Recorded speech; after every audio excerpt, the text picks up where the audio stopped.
broken through security. Now, if I got caught in here on my own, I'd be taken away by BMW police and probably put in a BMW jail. But thankfully, I'm joined by BMW's chief designer, Chris Bangle. Chris, good to see you. Jonas, you're in BMW jail now. I know, crikey, I can't believe I've been allowed in here. So listen, the M3 Concept at Geneva, the CS at Shanghai, and you've got something under these blue robes that's equally, if not more, exciting. This is our baby we've been working on a long time. Yeah. That takes us into a new field. Basically, we're talking about what is sportiness, what is efficientness, what is dynamic with a BMW interpretation. But at the same time, the basis is, as you can see, something which is a bit higher up off the road, something which has a type of scale presence, which fits with the drivetrain, which is what you would expect from powerful on and off-road capability.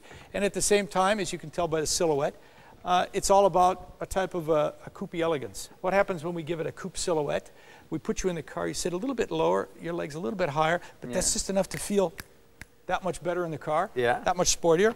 I'm guessing, though, for a sports car, for a fast car, there's a high point of gravity here, which is obvious to see. Does that mean it's not so fast going around a bend? No.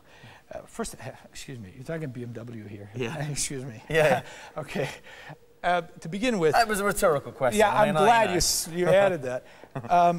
To begin with, when BMW set out to redefine four-wheel driveness, the first thing they did was they lowered the center of gravity. Don't forget, the X5 was the first vehicle that took the whole engine and drivetrain and dropped it down.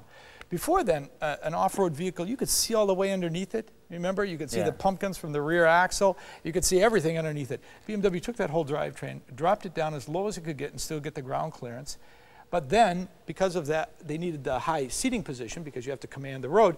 They brought the driver back up again. Here, we're saying, okay, let's take the best from this sports activity world and let's give it that coupe seating position, coupe window frame feel, coupe silhouette, and suddenly we're in a completely different type of sensation when you drive it. That's what's new about this. It's the sensation when you're inside. I might have noticed that it seems quite spacious inside. I mean, if you think about a coupe, for example, I mean, people complain about the interior and space, don't they? They say that they're a bit cramped. I don't think this is going to be a problem here, is it? The whole idea of sports activity vehicles was not about being cramped. They're large vehicles as well. But the efficient dynamics about it is making sure you don't waste any space, making sure you don't add weight if you don't need weight. I mean, after all, the BMW commitment is about efficiency and dynamics together. And therefore, when it comes to having space inside, we're not about to take it away from the people. You know, we want to make sure that they feel comfortable. When do you think you might be unveiling this? These will be unveiled at the IAA in Frankfurt in September. So we are just some days away from that. That'll be our first look. When will we be able to get hold of one for ourselves? Not a whole lot longer after that. Not a whole lot longer. In the new year? Well, I think that's fair to say that a good concept realizes itself in as short amount of time as possible. So we'll see how quickly we can bring these to market. And who's the car for? This is my last question.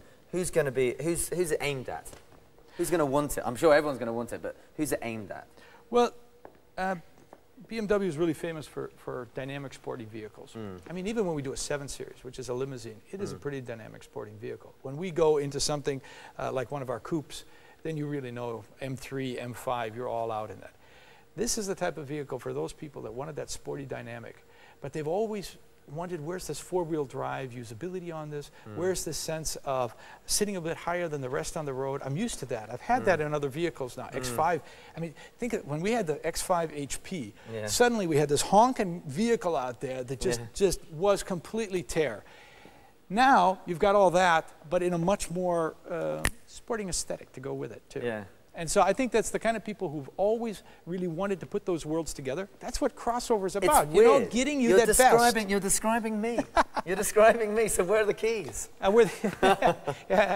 You get to open yours later. But look, maybe the first. Who knows? Well, you know, who knows? We can live in hope. Chris, I know your time is valuable. I think you've obviously done a fantastic job here. I think I speak for everyone saying that we're all very excited about seeing them for real. So well done you. Thanks. We'll be seeing you in Frankfurt. Yeah. Great. I love that. I love the way you seal the line.